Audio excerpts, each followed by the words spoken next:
It has not been easy because most of my staff, they had now to find other ways of survival.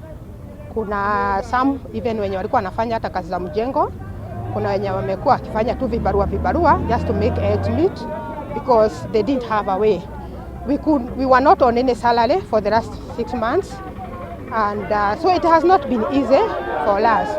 But by the end of the day, as the ruling was done yesterday, we thank God and we are very hopeful that today tutaweza kuingia. So that is why we are here.